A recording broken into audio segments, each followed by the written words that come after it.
Hello, this is Sergeant Emma Warren speaking. My mom is a general. She works in the United States Armed Forces. She has dedicated her entire life to service, and she raised me with the expectation that I would serve as she did, with honor and dignity. I think you can imagine what kind of childhood I had. Oh yes, I didn't have one. I grew up without a father. I was forbidden to ask questions about him, so I didn't even know his name. When I came of age, my mother made sure I went to serve in her troops, in a unit she could oversee. She was feared by everybody. They wrote in the press that she was tougher and tougher than any man in the army. I think all because she gave herself to the job with all her heart. And that's why she didn't understand that I might have other desires and whims. She never asked, and I never spoke without permission. I came in as a private soldier. The first thing my mother, or rather the general, told me was not to show her any special treatment. Otherwise, she would take action. However, getting through to the other soldiers was difficult. To avoid unnecessary questions, I avoided socializing, going around mostly alone. It was easier that way. One day I went to our common room to get some things for the weapons lectures. Sergeant Duell was the night watchman. When he saw me, he grabbed his stomach and asked me to watch in his place. But there's no way to do it, Sergeant Duell. I'm giving you that order. I don't feel good. I gotta go to the infirmary. Can you handle it, please? Yeah, sure. There was nothing else left for me to do. I didn't know the military way too well. I took his gun from him and stood there watching the order. The sergeant was still gone. When he came back, he thanked me. I went into the room and saw that my whole bed was wet. The mattress, the bedclothes, the blankets. There was no time to figure out who had done it. Putting my questions aside, I went back to my lectures. In the evening, before lights out, the orderly came up to me personally and apologized for my bed. I was supposed to keep order, but I was absent, and you helped me out. As an apology, I brought you this, he said. At first I refused, but then I had to accept. He gave me keys to an empty room with beds and told me I could sleep there for one night. As soon as my bed was dry, I'd have to come back. I thanked him and laid out my bed. About 10 minutes after bedtime, my mother knocked on my door. Startled, I jumped up, pulled myself together, and opened the door. Mom led me to her office. What's wrong, Mom? You just got here, and you're already breaking the rules. Didn't I tell you they are the same for every soldier, including you? What are you talking about, Mom? Don't you understand? You snatched a weapon from the orderly today. You missed half of the class because you walked around the unit whenever you wanted, and now you've got your own room? What? But that's not how it happened, Mom. That's not how it happened. What difference does it make? You broke the regulations. You'll be punished for that. 20 extra duties every day. Understand? Yes, General. So, I was set up. The Army, like any other society, doesn't like people like rookie cousins from higher positions. And if I wanted to survive, I had to not fall for anything. A couple of days later, we had a rookie enlisted in our platoon, Private Tom Smith. He wore glasses, and he was so shy. I felt sorry for him. Turns out his stepmother sent him here to get him out of the way. He was being bullied a lot by the other boys, but I didn't want to get involved, to stick up for him, because I had a lot of problems myself. One day, when I was on duty, my 15th day in a row, Tom came running in after lights out. He was covered in something smelly and disgusting. He didn't see me, got in the shower and started washing off while calling out names loudly. As it turned out later, the bastards, including Sergeant Duell, were making fun of him, and when the private fell asleep, they poured a bucket of feces over him. Don't even ask where they got it. When Tom finished, I handed him a towel. Thank you. I advise you not to speak up, or you'll be punished like me. I hear you're the general's daughter, so why is she putting you in such a tight spot here? I came to serve the people, and the Army has strict discipline. Regardless of rank or kinship, I remain a soldier. That's what my mother says anyway. Yes, she's strict. Oh, I'm sorry. I shouldn't have. It's okay. So, what happened? Duell wanted to take my watch, and I couldn't get it back. It was a gift from my late father and the only memory I have left of him. Shit, I see. Wait for me. I'll finish and we'll go in together. We went into the room, but everyone was already asleep with the windows open. Idiots. In the morning, the unit commander came in and took Tom and me to see my mom. Again. She looked very angry. In front of Tom, she slapped me and I fell to the floor. I didn't even get a chance to say anything. General, please don't. Shut up, Private. Who are you to talk to me without permission? I'm sorry, General. And you, Emma, are you going to embarrass me again? How dare you pour a bucket of feces on him? What? But it wasn't her. It was... Stand down. You don't know my mother. Sometimes it was easier for me to admit what I hadn't done than to prove my innocence. I only apologized, but my mom got even angrier. She raised her hand at me again, but Tom interceded. He grabbed her and deflected the blow. Oh, jerk, he's going to die now. And Mom decided to act differently. We went back to our unit. In the middle of the night, we were alerted and taken outside. The commander-in-chief made us run 4Ks nonstop and do 200 squats and 150 push-ups each. When Sergeant Duell asked, "For what?" the chief replied that the whole company would now be held accountable for the sins I allegedly committed. A lot of the guys didn't know it wasn't me doing the dirty deeds, but they didn't care. So we didn't get enough sleep for about a week. We were lifted every day, and Tom kept apologizing. I'm the one who got you in trouble. I'm sorry. No, I've been having problems for a long time. I'm fine. Don't you want to get out of here? I don't have anywhere else to go. But do you like it here? No, I'd be worse off in a civilian life. I know my mother. Sometimes Tom and I could sit and chat in the toilets instead of sleeping in the outfits. I thanked him for the time he stood up for me to my mother. She could have sent you to the Marines, couldn't she? Yeah, I didn't even think about it. I can't go there. I get seasick. And I'm afraid of water. Why? I nearly drowned in a pool when I was a kid. I screamed for help. My mom was sitting on the shore watching to see if I could swim. That's awful. Why is she so mean to you? She's like that with everybody. She just has no exceptions, that's all. You're not like her. You're not like her at all. What? You're wonderful. I gave Tom my first kiss in the bathroom of our unit. We couldn't openly enjoy each other's company, so we hid. Even though I was the only girl in my unit, no one else was hitting on me because they knew how it would turn out. When the outfits were over, Tom and I would sometimes hide around the compound just to chat, to cuddle. Tom found the perfect place, the pool.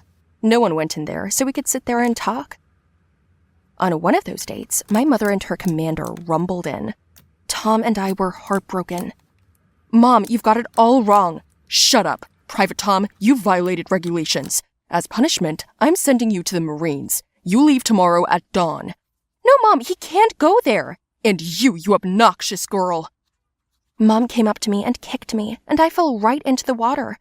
Tom panicked and wanted to jump in the water after me, but my mother said that if he rescued me, he would face capital punishment. I'm going to put you in jail for treason. Got that? I tried to swim, but I couldn't do it. The water was overtaking me, and I remembered that incident from my childhood. That time I was saved by passers-by, but now my mother was ready to take my life so I wouldn't cause trouble. If you want to live, you have to spin. I gave you life, and I can take it away. How can you say that to your daughter? I'm her mother. I can do what I want. What if I just stopped resisting? She'll never give me a quiet life. I could end it, here and now. So I stopped struggling and just went down. I came to when Tom was giving me CPR. Mom wasn't even there. What? Where is she? What did she say? She's going to put you in jail. I don't care. I couldn't let you die. The next day, my mother summoned me to her office. I asked her not to transfer Tom, and she transferred me. Now I'm in the Marines, learning to swim. She managed to keep Tom and I apart, but, at least I don't see her here. It's kind of a relief. Hi everyone, my name is Aria. My childhood was not like a normal one. I did not play like all the children in the yard with each other. I went to a hot summer camp. Did not go to a friend's house for a sleepover. Did not throw tantrums when I saw new toys. And all because my dad is an admiral. At home, we always had strict rules. It was just the three of us. Dad, Mom, and me. As you understand, my father was in charge of everything, and we lived according to his schedule, even when my mother was always at home. She didn't work, she didn't have any friends, and in the most extreme cases, she went to visit her only sister. My dad is very strict. He believes that discipline is the way to success, but he forgot that we are not soldiers. My mother is a housewife, and I am a schoolgirl, and what success could we talk about? Unquestioning obedience was his main demand, and it came first. My mother and I addressed him as you. He could not even speak, but only showed my mother with his eyes what he wanted: to eat, drink, serve him newspapers, turn on the TV, and so on. But we were lucky in some ways. He was often late at work. Sometimes he didn't come home for several days. These days, my mother and I had so much fun at home. We ate sweets, watched movies late, went to bed together. My mother read me stories loudly, not in whispers. We laughed, played, and danced. That's the side of life I loved the most. You know, my mom is great.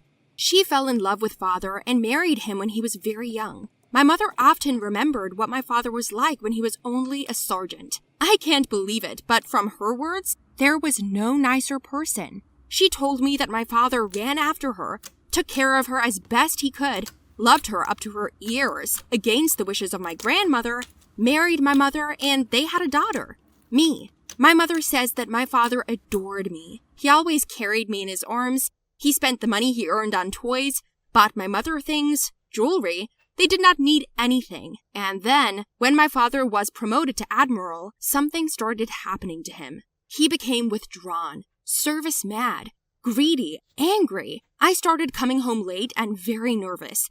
And then I started having fun with my mom. I didn't tell her, but I often heard him beating her up. I could hear her crying all night in the bathroom, see the blood on her clothes, the bruises on her body. He hits her everywhere except in the face. So even in summer, my mother wears floor-length dresses or pants and a blouse or long-sleeved shirt on top. Personally, I couldn't remember my father playing with me. I remember him as he is now, sullen, fear-inducing.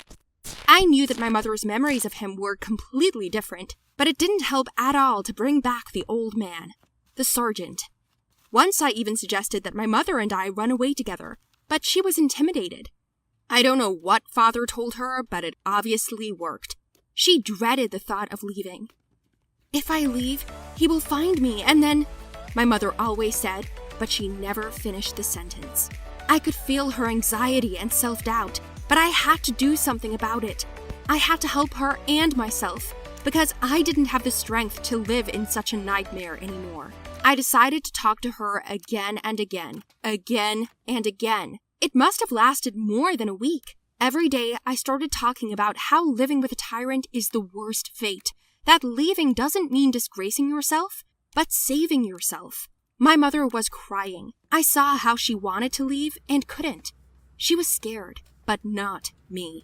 I packed my bags, put everything I needed in there, money, documents, took them out into the corridor, and ran after my mother.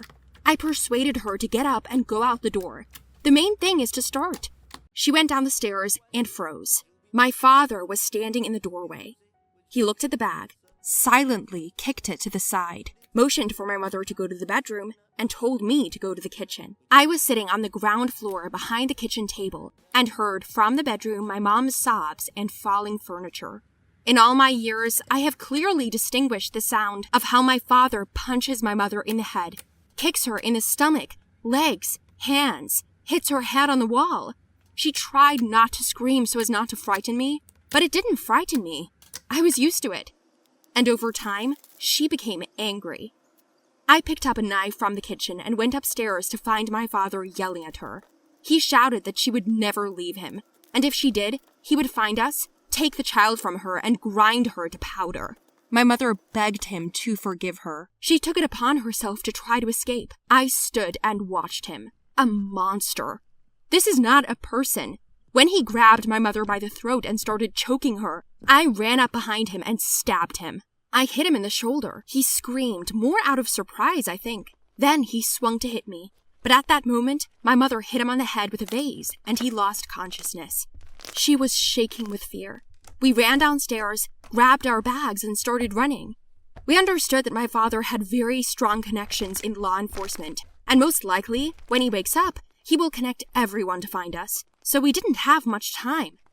First of all, we arrived at the train station, bought tickets, and hid in the train compartment. Only there my mother relaxed a little, wiped the blood away, and then hugged me tightly and began to cry. Surprisingly, I wasn't afraid. In a way, I was glad that we had finally escaped from this tyrant. Since then, we've been wandering from city to city. Thank God I knew where the money was stored in the house. So I took everything. This was enough for us to change our image a little, make new documents, rent a house, and eat. Very soon, my mother and I plan to go far away and start life anew. Today is my mother's birthday. I gave her a handmade cake. My mother cried a lot, and then said that I had already given her 2 valuable gifts, myself and freedom. It was nice. I've learned that sometimes adults just need a little determination to make their dreams come true. It's been almost a year since we ran away. Oddly enough, we moved quietly from city to city. We didn't feel any danger or anxiety. We lived as if it had always been so. Who knows? Maybe he finally let us go? He finally let us go? He finally...